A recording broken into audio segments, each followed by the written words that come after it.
Halo semuanya, Assalamualaikum warahmatullahi wabarakatuh. Di video kali ini kita masih dalam rangka melanjutkan materi mengenai turunan. Jadi kita akan membahas mengenai turunan fungsi implisit. Jadi kadang-kadang ini sebenarnya bukan fungsi juga ya, karena kalau definisi fungsi itu kan harusnya memetakan satu-satu ya. Dan ini di beberapa hal ya kita menggabungkan beberapa fungsi. Jadi mungkin lebih tepatnya persamaan implisit ya di sini. Dan di banyak hal persamaan seperti ini agak sulit untuk menyatakan y dalam di sini sebagai fx ya. Jadi hanya x saja. Contohnya seperti ini kan, untuk memfaktorkannya ternyata ya kalau ini mungkin masih ya tetap saja sulit ya. Jadi kecuali kalau misalkan di sini y saja begitu, nah itu masih bisa ya. Kalau misalkan di sini y saja, berarti kan kita punya y dikali x kuadrat plus x begitu sama dengan 1 kan. Jadi kita bisa menyatakan y-nya seper x kuadrat plus x ketika ya bagian penyebutnya tidak 0 ya.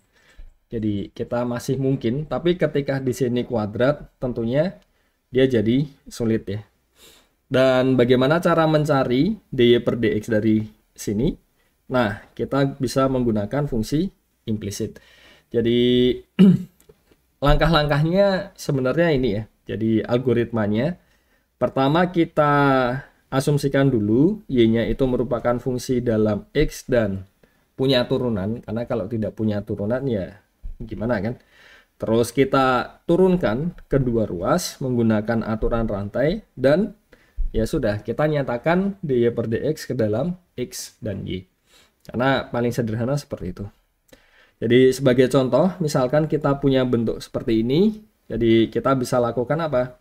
Kita turunkan kedua ruas ini terhadap x. Jadi yang sisi kiri, sisi kanan, ini 3x turunkan terhadap x berarti tinggal 3. Terus di sini 4y. Jadi y diturunkan terhadap x ya, dy per dx ya. Terus sisi kanan, ini turunan 5, ini 0 ya. Ini 0 dulu. Terus sisi kanan juga 0. Jadi kita punya dy per dx sama dengan negatif 3 per 4. Nah, kalau kita komparasi dengan misalkan kita nyatakan dulu y-nya dalam x. Jadi kan kita punya 4y sama dengan minus 3x dikurang 5 ya. Jadi y-nya adalah negatif 3 per 4x dikurang 5 per 4 kan. Jadi kita juga punya dy per dx itu jadi apa? Negatif 3 per 4. Jadi bisa dilihat di sini akan menghasilkan hasil yang sama ya. Mau menggunakan aturan dari sini tadi, algoritmanya ini tadi, atau kita nyatakan dulu y itu fungsi dalam x. Tapi sekali lagi, persamaan seperti ini tidak semuanya dengan mudah bisa diubah dalam bentuk persamaan y sama dengan fx. Terus selanjutnya kita punya dy per dx sama dengan ini. Jadi kita punya apa ini? Jadi kita punya kalau mau diturunkan sisi kiri dan sisi kanan.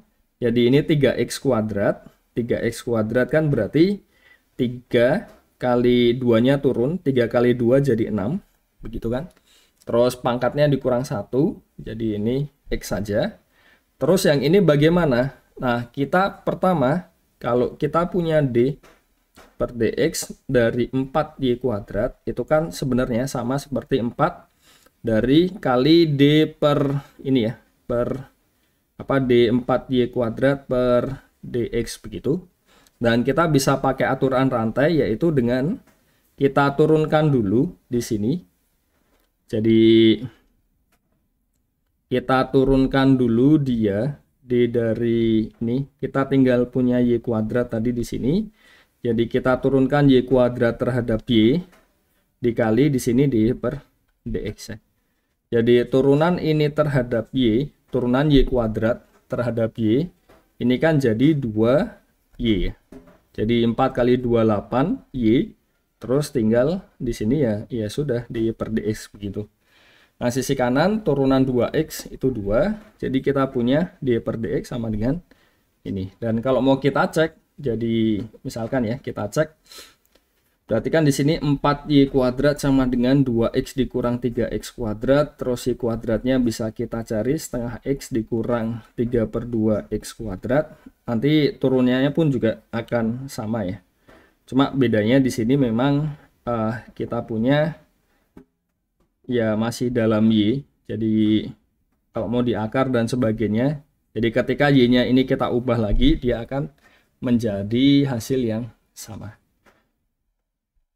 Contoh yang lain, ketika kita punya seperti ini, jadi sama seperti tadi, kedua ruas kita turunkan terhadap X. Jadi kita punya apa? Yang pertama ini X pangkat 3 jelas ya, jadi 3X kuadrat. Terus yang bagian kedua ini sama saja seperti tadi, kita turunkan dulu terhadap Y kali dy per dx ya. Makanya di sini kita punya bagian ini 3y kuadrat ya kan. Terus kita punya kali dy per dx. Nah, bagian ini bagaimana? Kita lihat seperti U kali V ya. Jadi kita pakai aturan perkalian. Jadi ini turunan X itu 1 kali Y berarti jadi Y ya kan. Terus X dikali turunan Y berarti ya X dikali dy per dx. Jadi kita punya bentuk yang sisi kanan ya. Jadi ya intinya kita pakai U aksen V ditambah UV aksen ya. Jadi kita punya seperti itu. Dan dikelompokkan dy per dx-nya. Kita punya ini yang akhirnya kita bisa menyatakan dy per dx itu dalam fungsi X dan Y. Oke, jadi contoh yang lain, ini yang jadi awal pertanyaan tadi ya. Jadi sama, kita bisa turunkan kedua ruas. Jadi ini pakai aturan perkalian, U kali V juga, sama ini juga U kali V, ya kan. Jadi kita punya U aksen V plus UV aksen. Jadi turunan X kuadrat itu 2X kali Y ditambah X kuadrat kali turunan Y dy per dx. Di sini apa? U aksen V, jadi turunan Y kuadrat tadi kan 2Y dy per dx ya, turunan Y kuadrat. Dikali V-nya adalah X, ditambah ya UV aksen, berarti U-nya itu Y kuadrat, turunan X itu 1 ya. Jadi kalau kita kelompokkan semuanya, kita bisa menyatakan dy per dx ini dalam fungsi ya dalam X dan Y. Nah, ini kita punya ini tadi.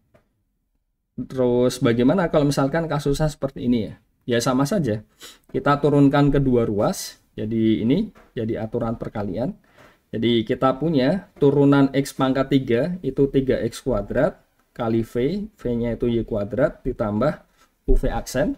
Jadi turunannya X pangkat apa? X pangkat 3-nya tetap dikali turunan Y kuadrat itu kan 2Y dy per dx. Tadi sudah kita bahas beberapa kali. Terus yang Y pangkat 3 tadi juga sudah kita bahas ya. Jadi ini UV lagi seperti tadi. Jadi turunannya ini apa? 2Y kuadrat ya kan? dy per dx ya. Dikali V-nya X kuadrat ditambah kita punya apa? Y pangkat 3 kali turunan X kuadrat berarti kan 2X ya. Ini sama dengan 0 karena turunan konstan itu 0. Jadi kita kelompokkan yang ada dy per dx. Jadi kita punya yang di sini ya kan? Kita punya di sini 2yx pangkat 3. Terus kita punya yang di sini. Jadi ini kita punya 2y kuadrat x kuadrat begitu sama dengan ya yang lain ini ya. Jadi masing-masing ruas kita kurangkan dengan ya objek yang sama. Berarti kita punya negatif 3x kuadrat y kuadrat. Terus di sini negatif y pangkat 3 kali 2x ya. Jadi kita punya apa? Dy per dx itu jadi negatif 3x kuadrat y kuadrat dikurang 2x y pangkat 3 per 2yx pangkat 3 tambah 2y kuadrat x kuadrat. Jadi seperti ini. Nah, ini beberapa contoh bisa dicoba. Jadi kita ini ya, semoga bisa semakin memperjelas ya dengan lebih banyak latihan. Jadi sama saja. Jadi kita punya untuk nomor 1 ini jadi X kuadrat turunannya 2X terus Y pangkat 3 jadi apa? Y pangkat 3 itu 3Y. Oh tadi ini ya, ini salah ya. Jadi di sini Y pangkat 3 itu harusnya di sini 3 bukan 2, maaf. Terus yang ini juga harusnya 3 ya kan. Jadi kita punya 3Y kuadrat di situ kali dy per dx ini juga sama ya. Ini 3. Berarti artinya di sini juga harusnya 3 ya. Jadi sedikit ralat untuk yang bagian sini. Dan ini juga sama, ini 3y kuadrat dy per dx begitu dikurang 3. Saya lebih prefer seperti ini ya, karena konstantanya lebih baik dikeluarkan dulu supaya tidak mengganggu perkalian turunannya. Jadi turunan xy tadi kita punya apa? Y ditambah x dikali dy per dx ya, sama dengan 0. Jadi kita punya apa? Yang ada dy per dx-nya, kita punya di sini 3y kuadrat, ya kan? Terus ini kan dikurang 3x ya kan? Yang ada dy per dx-nya. Yang tidak ada, kita punya negatif 2x. Terus kita punya di sini plus 3y ya. Jadi kita punya dy per dx itu jadi negatif 2x plus 3y per ini 3y kuadrat kurang 3x. Jadi seperti itu. Nah, bagaimana dengan nomor 2? Ya sama saja. Jadi kita punya di sini pangkat ini sepertiga. Jadi ini sepertiga. Kita punya di sini 3y. Ini pangkatnya dikurang 1. Berarti negatif 2/3. Dikali turunan yang ada di dalam. Ya kan? Jadi turunan 3y terhadap x itu kan berarti 3 dy per dx ya. Ditambah kita punya di sini 1/4 kali 2x ya kan. Pangkatnya dikurang 1 minus 3/4 begitu. Turunan x itu 1. Jadi kita punya dy per dx-nya. Ini pengalinya hanya yang di sini ya. Jadi kita punya ini ada apa? 1/3 kali 3 cancel ya di sini. Terus ya selesai. Berarti kita punya hanya tinggal 3y pangkat negatif 2/3 saja. Terus ini sama dengan 1 dikurang, kita punya di sini 1/4 dikali 2x pangkat negatif 3/4. Jadi dy per dx jadi apa? 1 dikurang ini semua. Jadi kalau mau dituliskan dalam bentuk seper juga nggak apa-apa.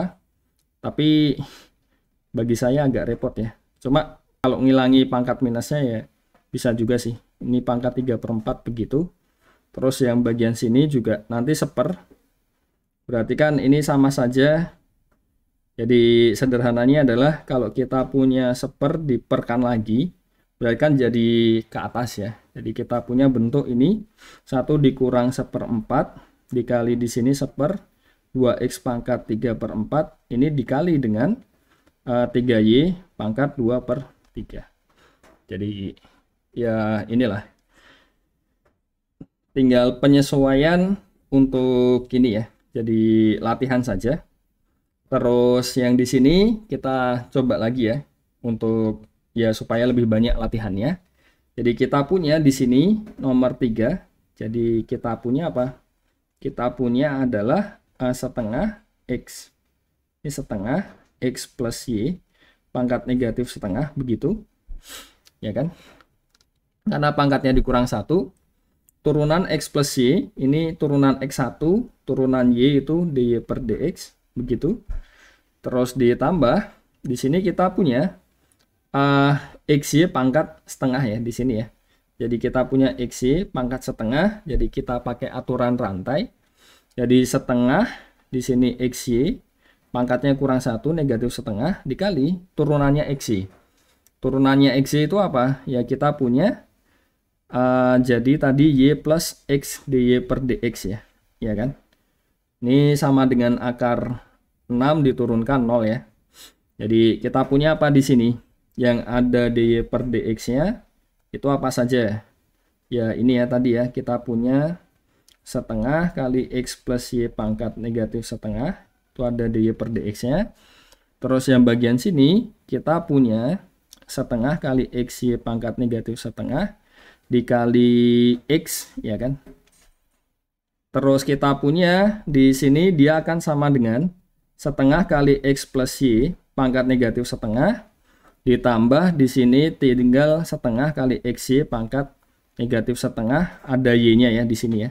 Jadi kita punya dy per dx dia akan jadi ya semuanya ini setengah x plus y pangkat negatif setengah plus setengah y XY pangkat negatif setengah dibagi dengan setengah kali X plus Y pangkat negatif setengah plus setengah kali XY pangkat negatif setengah X. Jadi untuk sisanya bisa dicoba sendiri karena tidak rumit. Jadi bisa ditinggal ya. Kalau misalkan ada kesulitan, nanti bisa dikonsultasikan lewat kolom komentar. Jadi saya rasa sudah cukup banyak tadi untuk latihannya.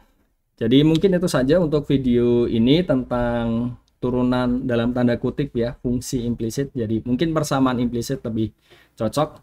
Jadi ya sekian saja. Terima kasih. Semoga dapat dipahami dengan baik. Wassalamualaikum warahmatullahi wabarakatuh.